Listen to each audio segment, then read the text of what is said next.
तो अगर हम शब्द की बात करें तो शब्द किसे कहते हैं? कई वर्णों के सार्थक समूह को हम आप क्या कहते हैं? स्वर कहते हैं, शब्द कहते हैं ना। अब जो शब्द है वो स्वर और व्यंजन दोनों से मिलकर बना हुआ है ना। अगर हम बात करें संस्कृत में तो वचन कितने होते हैं? संस्कृत में 3 वचन होते हैं, एक वचन, द्विवचन और बहुवचन ना। अगर हम बात करें संस्कृत में पुरुष कितने होते हैं? वो भी 3 होते हैं आपके, प्रथम पुरुष, मध्यम पुरुष और उत्तम पुरुष ना। लिंग कितने होते हैं भाई? 3 होते हैं, स्त्रीलिंग, पुल्लिंग और नपुंसकलिंग। यहाँ तक समझ में आया होगा। अब देखिएगा आज हमको आपको पढ़ना है इसके बारे में शब्द धातु को हम पढ़ेंगे, लेकिन किसका पढ़ेंगे? पुल्लिंग का पढ़ेंगे ना। किसका पढ़ेंगे भाई? पुल्लिंग का पढ़ेंगे। देखिएगा पुल्लिंग में भी अगर हम आप धातु के बारे में अगर हम आप ध्यान दें, देखिएगा कि जिस शब्द के अंत में अगर हमको आपको स्वर मिल रहा है, जिस शब्द के अंत में अगर स्वर आ रहा है उसको हम आप क्या बोलते हैं? अजंत बोलते हैं। तो क्या बोलेंगे भाई? अजंत ना। और जिसके लास्ट में हमको आपको व्यंजन मिलेगा उसको हम आप क्या बोलेंगे? हलंत बोलेंगे ना। जैसे हमने कह दिया आपसे श्याम ना, श्याम, जब हम आप इसका उच्चारण करेंगे श्याम, तो जिसकी ध्वनि के अंत में हमको आपको कहीं ना कहीं आ की प्राप्ति हो रही है, अर्थात ये हमारा स्वर है। जब ये स्वर है तो स्वर को हम क्या बोलेंगे? अजंत बोलेंगे ना। और जिस भी शब्द के अंतिम में अगर हमको आपको व्यंजन मिल रहा है ना, इसका मतलब वो हमारा क्या होगा? हलंत होगा ना।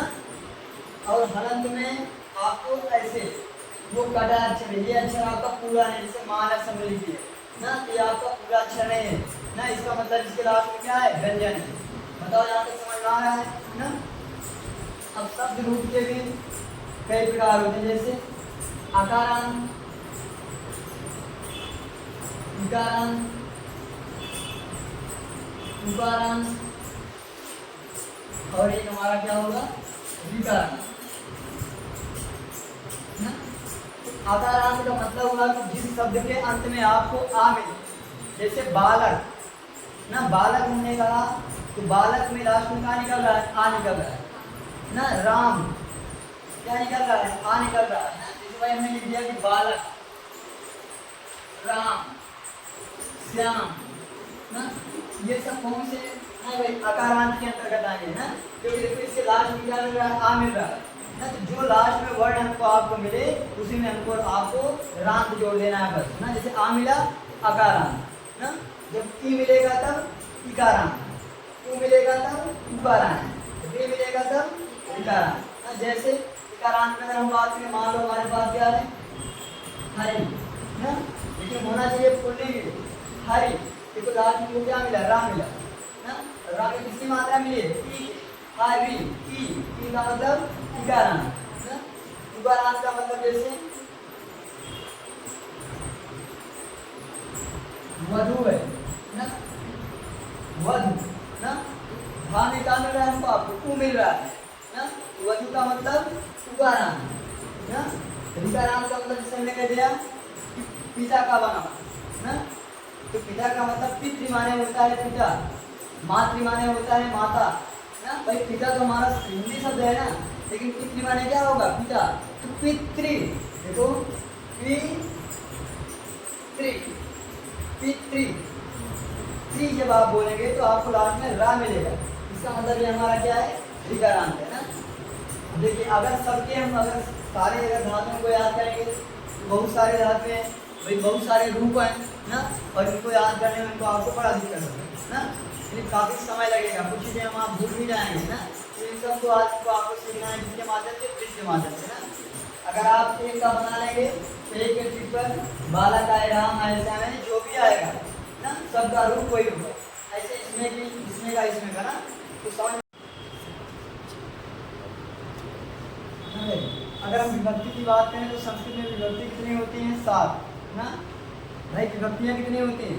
7 विभक्ति होती हैं। वचन कितने होते हैं? 3। और पुरुष कितने होते हैं? 3 ना। अब देखिएगा सबसे पहले हमको आपको पढ़ना है किसके बारे में? आकारांत के बारे में। किसके बारे में पढ़ना है भाई? आकारांत के बारे में पढ़ना है। और आकारांत में मान लीजिए हम किसका ले लिए हैं? बालक, जो हमारा शब्द है वो क्या है? हमारा बालक है ना। तो जो हमारा एक वचन के लिए एक वचन के लिए हमारा आपका जो फार्मूला होता है वो क्या होता है, विसर्गम एन आई आतस्य ना। कहने का मतलब जो हमारा आपका ट्रिक है, जो हमारा आपका सूत्र है वो क्या है कि विसर्गम एन आय आतस्य ना। विसर्गम कहने का मतलब पहले वाले में क्या रहेगा, विसर्ग रहेगा ना। पहली विभक्ति जो होगी उसमें हमारा आपका विसर्ग रहेगा और जो दूसरी विभक्ति होगी उसमें हमारा आपका मा रहेगा ना। तीसरी में एन रहेगा और चौथे में क्या रहेगा, आय। इसी तरीके से पांचवें में क्या रहेगा, आत ना। और छठे में क्या रहेगा, अस्य। और सातवें में क्या रहेगा, ए ना। जैसे भाई हमारे पास शब्द क्या था, बालक था ना। तो पहले में क्या लगा कि विसर्ग आप लगा दो, बालक में हमने विसर्ग जब लगाया तो बन गया हमारा बालका ना। दूसरे में क्या कह रहा है कि आपको लगाना है, माँ लगाना है ना। तो बालकम बालकम। तीसरे में क्या कह रहा है कि एन जोड़ दो, यानी बालकेन बालकेन। चौथे में क्या कह रहा है कि आय जोड़ दो, यानी बालकाय बालकाय। पांचवें में क्या कह रहा है, आत जोड़ दो, कहने का मतलब बालकात ना, बालकात। छठवें में क्या कहा है कि अस्य जोड़ दो, यानी बालकस्य बालकस्य ना। और सातवें में क्या है, ए जोड़ना है, यानी बालके ना। अब देखिएगा ये आपका क्या था भाई, एक वचन था ना। ये क्या था, एक वचन था। ये प्रथमा विभक्ति है, ये आपकी द्वितीया है, तृतीया है, चतुर्थी, पंचमी, छठी और सप्तमी ना।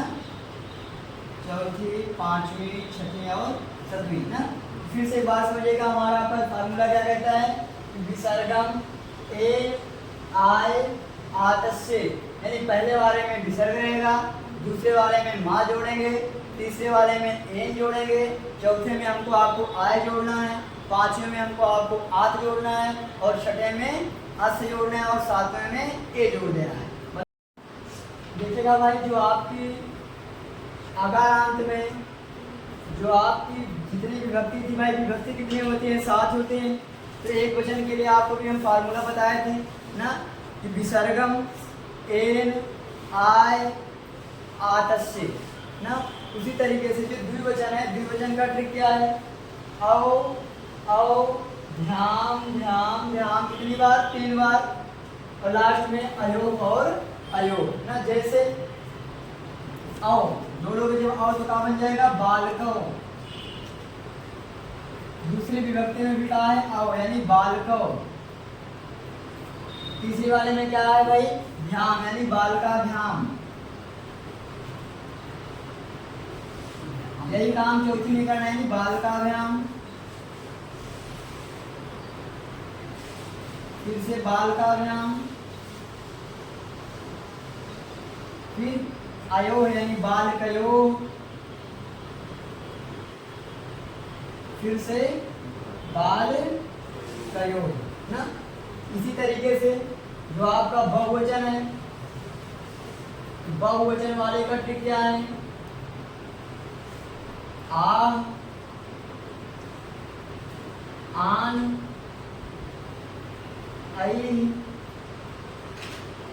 भ्या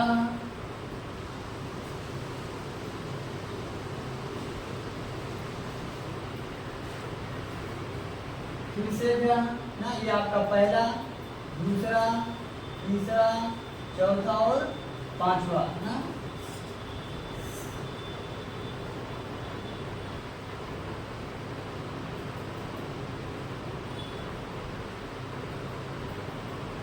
ये आपका छठवां और ये आपका सातवां ना। आ आन ए भ्या भ्या नाम सु ना। जैसे आ यानी बालका, आन आन का मतलब बालकान, बालकई,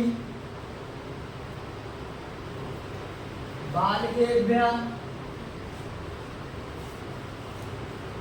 फिर से भ्या यानी फिर से बालकेभ्यः, फिर नाम यानी बालकानां, फिर से सु यानी बालकेषु ना। फिर से बात ध्यान दीजिएगा, जो आपकी पहली चीज ना, कहने का मतलब जो एक वचन के लिए था पहली विभक्ति में, उसका फार्मूला क्या बताए थे भाई, विसर्गम ए आय आ तस्य ना। और जो दूसरा था द्विवचन के लिए, उसके लिए क्या बताएं भाई, औ औ भ्याम भ्याम भ्याम अयो और अयो ना। इसी तरीके से जो आपका तीसरा है, इसके लिए क्या बताएं, बहुवचन के लिए क्या बताएं, आ आन अय अभ्या अभ्या नाम और शु ना। इस तरीके से आकारांत में ना भाई, पुल्लिंग में आकारांत के जितने भी फार्मूले हैं, जितने भी रूप होंगे, सब इसी फार्मूले पर आधारित है ना। जैसे राम का होगा तो रामा रामो रामा, रामम रामो रामान, रामे रामाभ्याम रामै, रामाय रामाभ्याम रामेभ्यः, रामात् रामाभ्याम रामेभ्यः, रामस्य रामयो रामानां, रामे रामयो और रामेषु ना। देखिएगा आगे, देखिए सुनिए, अभी तक हम किसका बता रहे थे भाई, आकारांत के बारे में बता रहे थे, नहीं आकारांत पुल्लिंग था ना। अब हमको आपको किसके बारे में पढ़ना है, इकारांत पुल्लिंग ना।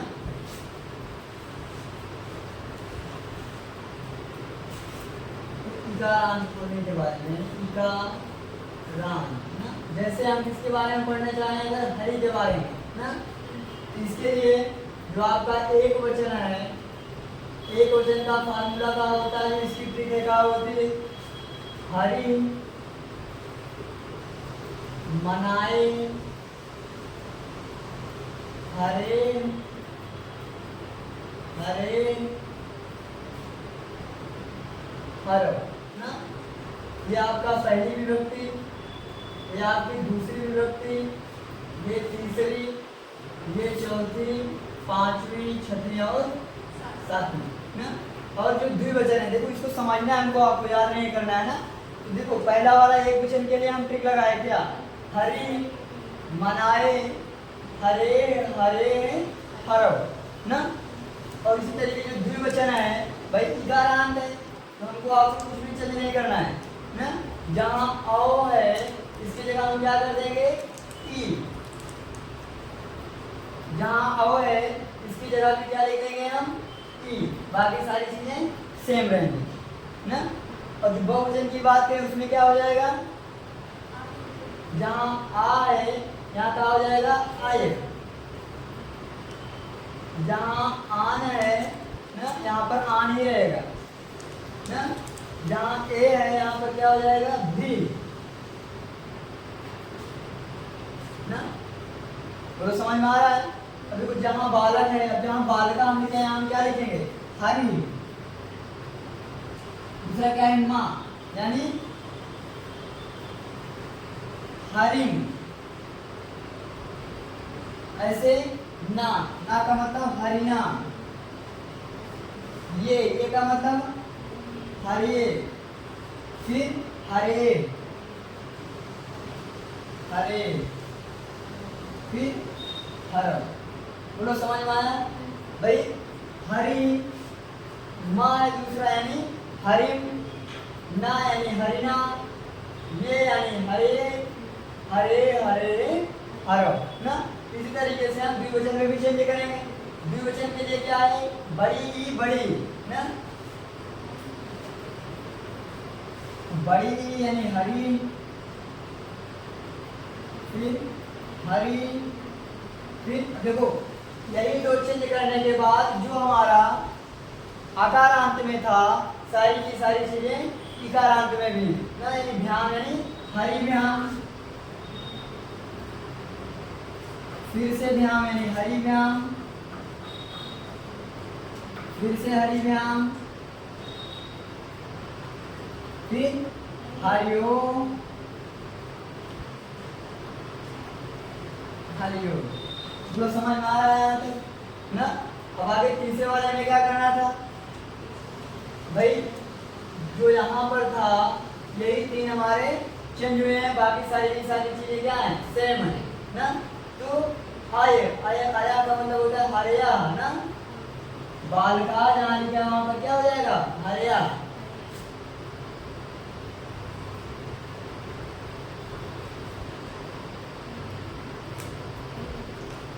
हरी ना, फिर हरी भी, फिर हरिभ्या, हरिभ्या। इसी तरीके से फिर से हरिभ्या, यानी हरिभ्या ना, फिर नाम यानी हरिनाम या नाम दोनों हो जाते हैं, हरिनाम या हरिनाम। फिर सु यानी हरीश। पूरा समझ में आया। देखिए इसमें करना कुछ नहीं था, एक वचन के लिए था हरि मनाए, हरे हरे हरव। और द्विवचन के लिए जो आपका अकारांत था, अकारांत में इसी यही दो चेंजिंग है और यही 3 चेंजिंग बहुवचन में, बाकी सारी की सारी चीजें सेम है। बोलो समझ में आ रहा है। हरव का मतलब गुरु, क्या समझे। तो एक वचन के लिए क्या होगा, गुरु मनावे, गुरो गुरो गुरव। और इसमें द्विवचन और बहुवचन में आपको अंतर क्या करना है, बदलना क्या है। जहाँ ई और ई था यहाँ आपको क्या कर देना है, उ और उ कर देना है। जहाँ आए था वहां पर आपको अवा कर देना है ना। तो समझ में आ रहा है। और आन का आन ही रहेगा ना, बाकी सारी की सारी चीजें सेम रहेंगी। जैसे गुरु, फिर माँ यानी गुरुम, ना यानी गुरुना, वे यानी गुरुवे, गुरु गुरु और गुरु। फिर इसमें क्या है, बाऊ यानी गुरु गुरु, फिर भ्याम यानी गुरु भ्याम, गुरु भ्याम, फिर से गुरु भ्याम, फिर गुरुदेव और गुरुदेव ना। अभी तरीके से बहुवचन के लिए अवा यानी गुरुआ,